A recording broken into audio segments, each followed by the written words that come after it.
Hey there, guys. It's Sergeant Yuki here. I got some more questions for you. One of the questions was, who is your worst enemy? Well, the most obvious answer to that is that, I believe I might have already answered this question, but I don't know. I've answered a lot of questions. But the most obvious answer to that question is myself, as well as for you guys, it's yourselves. But if you were to ask the same question and ask it in relation to other people or in a video game,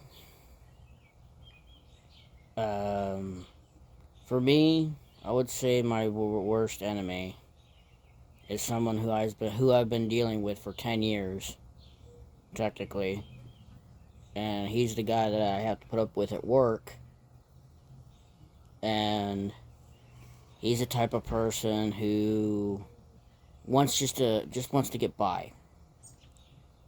He doesn't really want to do a hell of a lot of work. He gets upset over the little things, especially when you don't do something that he expects you to do for him. He gets a little mad. Uh, Karen like mad. Karen like anger and personality. So basically, I've been dealing with a Karen for 10 years at work. It's pretty disappointing. He came from a Pepsi company because there's a Pepsi company where I work, in the town where I work. I drive by it every day, and he used to work there, and he quit because he didn't like the fact that the new manager was someone in his 20s, and he was making all these changes. He didn't tolerate that. He didn't like it. He made a bunch of complaints and ended up quitting. And he's that kind of person that he was working on the floor for maybe a couple of months before he got shipped up to my area.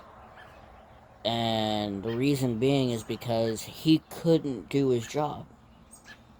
Everybody was teaching him how to build these trucks properly, how to do it, da da da, to a fucking T. And he couldn't remember it. And this happens, and this is the thing. Not everybody can work at the place that I work.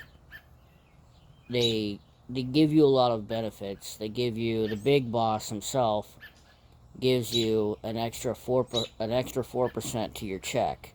He doesn't have to give you that. He chose to give you that to show you respect for showing up to work and doing your job. He doesn't have to give you an extra check for, let's say, an extra on a holiday, for like a Christmas bonus. He don't have to give us a Christmas bonus. He chose to do it. He doesn't have to give us perfect attendance, which is an extra $150. He doesn't have to give us that. He chose to. Same thing with profit sharing. He didn't have to do that. He chose to. It's not just because he's got so much money that he needed an extra way to get rid of it. No, it's just that he wants to show appreciation for the people who work for him. But this guy would try, basically, he couldn't do the job up there. My supervisor had him moved up to where I was. And it was alright at the start. You could somewhat get along with him at the start because he was at least working. He was doing what was asked. He was learning how to run the machines.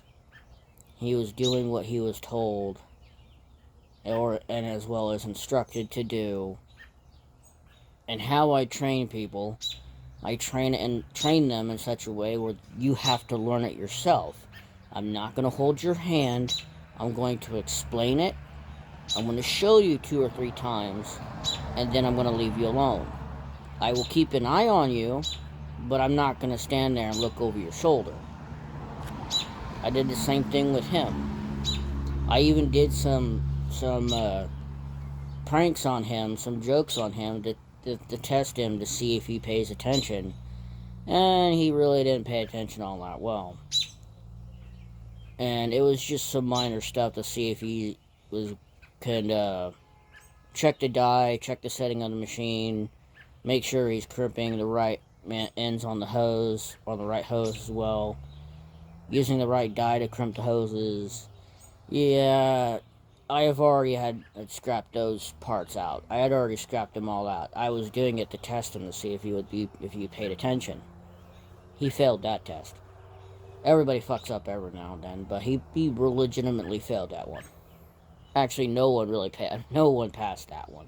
No one did. Not even me. I even missed it when the people who trained me did that shit to me. But this guy, he has such a Karen attitude. And so everything could be going good for like the whole entire week. And then he can just turn into a real big asshole and just do everything he could to piss me off. Basically just to ruin my day. He spent 10 years legitimately trying to get me fired. Legitimately trying to get me fired. I, at one point, resorted to breaking the rules of engagement, of tiers at work. And I went straight to my supervisor's boss, a level up. I got my ass chewed for it, not gonna deny it, for doing so, to get something done, because I had brought it to my supervisor multiple times and nothing was done. And I was told to just go straight to the supervisor's boss and basically put the supervisor on the spot. And I was told that you're still going to get your ass chewed for going to the supervisor's boss, and supervisor's probably going to chew you out for doing it. But it had to be done. Did that change anything? No. Everything was quiet for about a week or two, and then he would start up again. The thing is, he doesn't seem to realize that he's technically on the watch list right now, or still on the watch list, but they're watching him closer because he showed up to work 2 hours late, not once, but twice. So,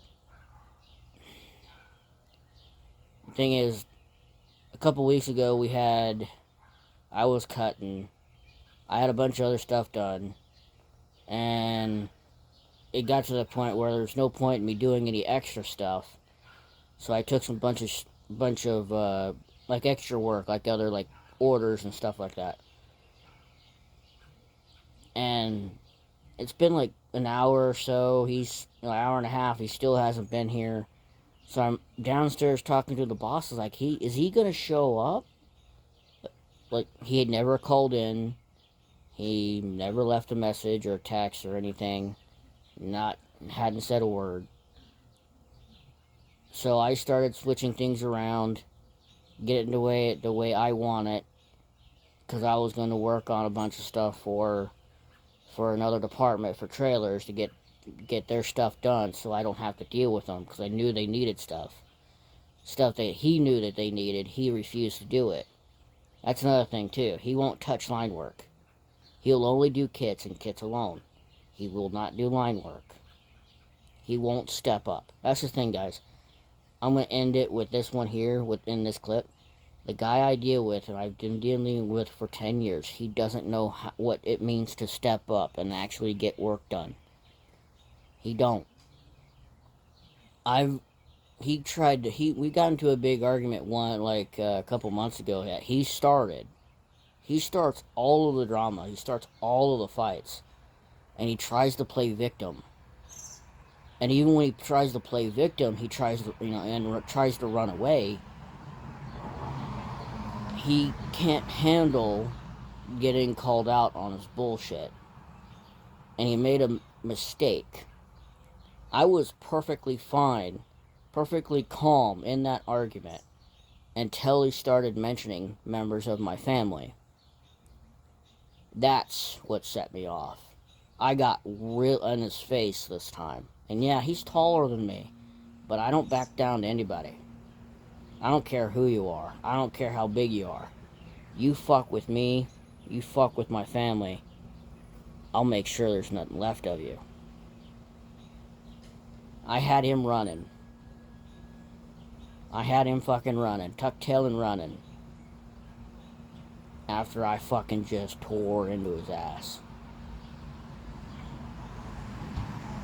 And he was so messed up that he didn't even try to talk to the supervisor to try and bend things into his direction to where he's the victim. He's the one that didn't start anything. No, he didn't even say a word to the supervisor. So yeah, in a way that's like my worst enemy, because he's the constant pain in my ass. When I'm trying to get work done, I'm expected to do more work, meaning I'm supposed to be doing his work that he refuses to do. And last week on Friday, there are some boxes that he purposely left and expected me to take down, cardboard. And he didn't like the fact that I took that cardboard that he had purposely left. Even though I had took cardboard on Tuesday earlier that week, I had took down cardboard early, and I left that there because I knew that was his trash. I'm not picking up his stuff. And usually every other week when I cut, I have to do 2 extra spools at the most. And it's all because his lazy ass won't take all of his spools to the back to get broken down. He won't do it. So yeah, the guy's a pain in the ass, and he wanted to start an argument with me while we had extra help up there. And I didn't even look at him. I just kept going. I just kept on walking because I was trying something different. Like I said in my last video, I was trying to do like a meditative state of mind, block it all out, stay more relaxed, don't let any of that crap in. So I knew damn well he was trying to start shit with me, and he ended up ranting at the help, and she just basically stood there and was like, "What do you want me to do about it? You're the one who's bitching about it. I don't want anything to do about it." And I'm just walking back and forth, doing my stuff, checking this, that, and whatever, and then shutting everything down. Alright, next question. Would I leave my significant other for a celebrity? Well, if I was dating somebody or married to somebody, that'd be a lot easier question to answer. But the honestly,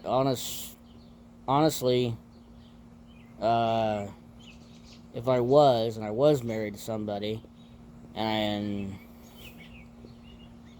I don't think I would. But then again, it would really depend on who that person was.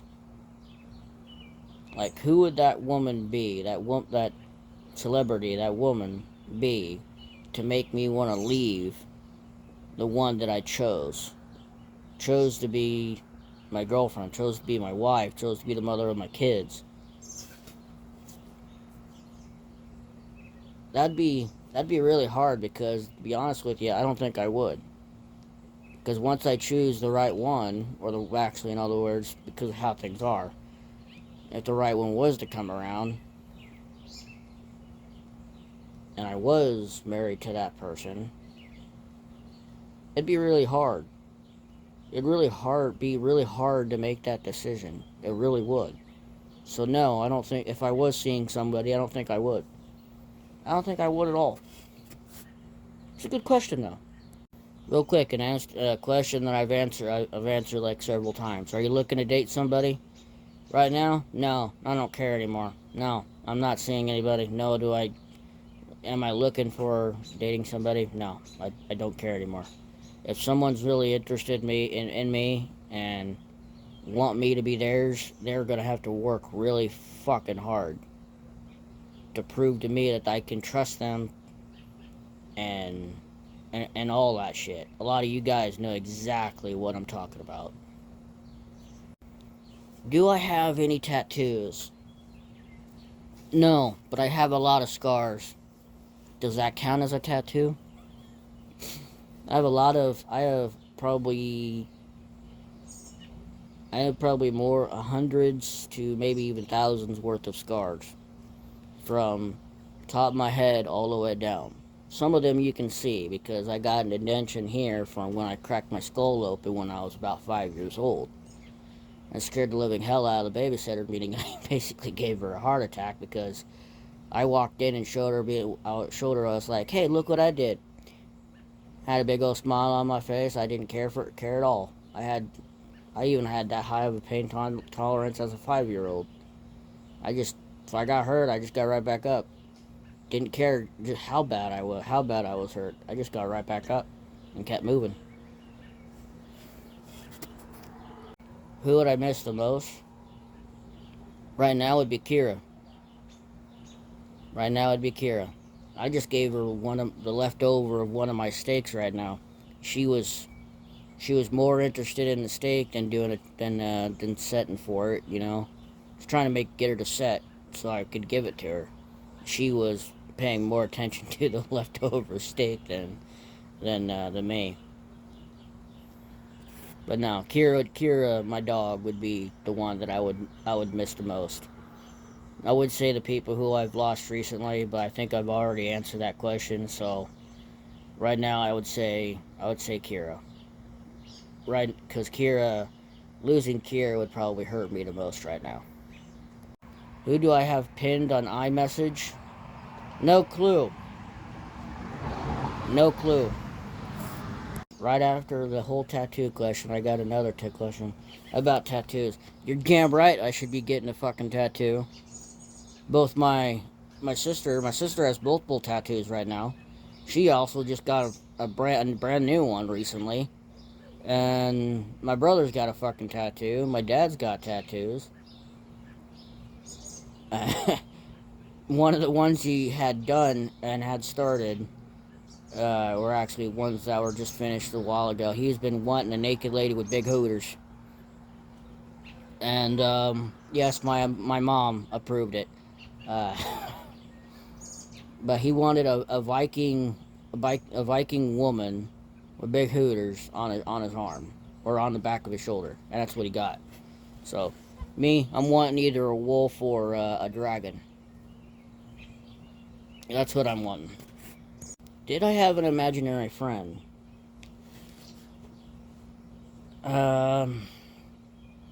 Being the kid that I was, being the outcast, and not having barely anybody to really consider calling a friend at the start, I would say from before the first couple friends that I did have, I guess you could say my imagination did go to that point where I had an imaginary friend at one point. I think even when you're a young child, like you're always gonna have at some point an imaginary friend that you could basically talk to. It's basically yourself, unless you're talking to a spirit, like either just some random spirit or ghost even, or just a past family member that's just watching over you. It's a good question. Who's the last person you texted? I wouldn't say texted. I would say I sent a message to. I sent a message to a friend of mine who was basically just a gift. But he was basically at his wit's end. He had a bit of eye trouble, and he didn't know what to do with streaming anymore, so he's taking a break for the time being.